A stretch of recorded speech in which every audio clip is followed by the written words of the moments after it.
Hello again, everyone. I'm Dr. George Simon, and welcome to another edition of Character Matters, the program where we talk about what I consider to be the defining issue of our time, the character crisis that we have faced for several decades now, and that affects every aspect of our lives, from our individual relationships, our most important intimate relationships, our marital relations, our community relations, our politics, our world affairs. Every aspect of our lives hinges on we human beings becoming the best human beings we have it within us to be, that most of us have it within us to be. That's what character is all about. It's about embracing the time tested principles that, when taken to heart, can help transform almost anyone into the kind of person that we can depend upon in our relationships and that we can depend upon when we confer the reins of power and leadership. Today, I want to talk just a little bit about grandiosity in narcissistic characters. There's so much information on narcissism these days. It's been a hot topic for some time now, which is really interesting considering that many in the professional community that determine these things, how we classify and label disturbances of personality and character, wasn't that long ago that some of these folks were actually thinking that maybe we had a false construct in the idea of narcissism. But anybody who has dealt with a narcissistic character knows very well that this is a very real phenomenon and a very troubling one. So there's been a lot of information for some time now, some of it really good information, but unfortunately, too much inaccurate, inadequate information. Information that is unfortunately still steeped in some traditional notions that have long been steadily proven to be erroneous, to be short-sighted. We know, for example, that some individuals can display a kind of hubris, some braggadocio, some inflation of capability that is not rooted in fact, but is more of an act to convince you, and even sometimes to convince themselves, that they have more going for themselves, more capability, know more, et cetera, than they actually know underneath it all that they really do. There are therefore these individuals who are basically actors who are largely unconscious about the act that they put forth, trying to compensate for inner feelings of inadequacy, a poor self-image, etc. This can happen. But in our day and time, that's a rarity. The kinds of individuals that in all of my books I refer to as the more neurotic kinds of narcissists, and that some recent research refers to as the more vulnerable or compensatory type of narcissist. These individuals are rare in our day and time because of all the cultural factors and various environmental conditions that foster a very different type of narcissism, the kind that I call in all my books the more character disordered type, and that some of the research calls the more grandiose type. Not everything that looks a certain way on the surface has the same underlying reality. There are individuals who chronically have overestimated their worth and their capabilities, who chronically overestimate their accomplishments, And they do so not as a way to compensate. In fact, one of the reasons why they can't forge a healthy, balanced, realistic, solid sense of self is because they chronically overestimate. They chronically assert more.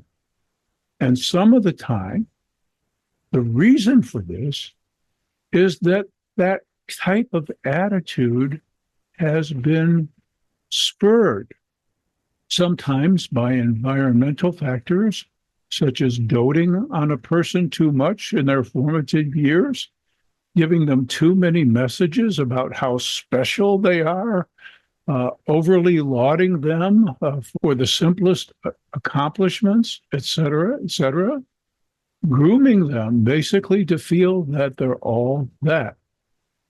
And then another contributing factor is the fact that some folks come by their sense of superiority because of their innate impairment in their ability to care about others, their lack of empathy, sometimes nurtured, sometimes absent right from the beginning, coming along with the hard wiring of just their very makeup. These grandiose characters are truly legends in their own minds. And for them, truth, reality, is what they say it is. For them, thinking makes it so. And they always find a way to twist and distort contrary facts, things that clearly challenge their nearly delusional beliefs about their capabilities and their accomplishments. Sometimes these folks actually do have some accomplishments. Sometimes they have very few, but in any case, they always overestimate. And they always attach too much importance to their perceptions and beliefs. It's because they cannot find the heart. They will not find the heart to respect or revere anything bigger than their own grandiose self and their own grandiose self-appraisal. And that includes the biggest challenger of all, namely the truth. And therefore, for them, reality is only what they say it is. And they speak with such conviction about it. One of the techniques I describe in several of my writings and in my books, they speak with such conviction that it enhances what we commonly call the gaslighting effect, inviting others to believe that they really do know what they're talking about when they don't. That's just another thing that makes them dangerous. In times past, these grandiose characters who style themselves as superior to everyone else, some of these folks have guided us through periods in our ancient history where we likely would have perished without them being the fearless, determined to dominate warlords that were willing to die if they couldn't dominate because nothing else mattered. And they're making a big time comeback these days. And that's why we're in danger, because we live in times that demand something else. The world has become too increasingly interconnected. We need each other perhaps now more than ever, and we need each other to be of the kind of character that will actually help us prosper, instead of the kind of character who could put us all at risk simply because they believe that they're entitled to dominate based on their grandiose assessment of who they are and what they can do. Such dangerous folks are increasingly in the world today in positions of great power, and we're all in peril. It's one of the reasons why the world is already at war and why tensions will only build. It's time for us all to wake up. We can no longer give poor character a pass, no matter what our beliefs or our principles that we want to have advanced. It is too dangerous to entrust the reins of power or influence to those who care about nothing other than their own dominance over us poor, hapless souls who need their grandiose selves to dominate us. And so I'll keep talking about these issues until my voice caves out. As many of you know, I struggle with vocal cord dysfunction, and it's getting worse, I'm afraid. But I'm going to keep speaking out because this issue is too important.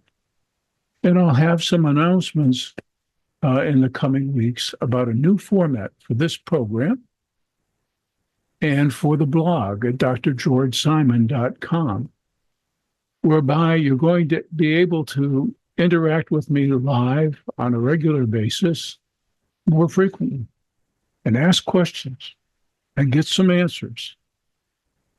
So until the next time, I thank you for tuning in. Please visit the blog at drgeorgesimon.com for hundreds of articles on every topic you can think of.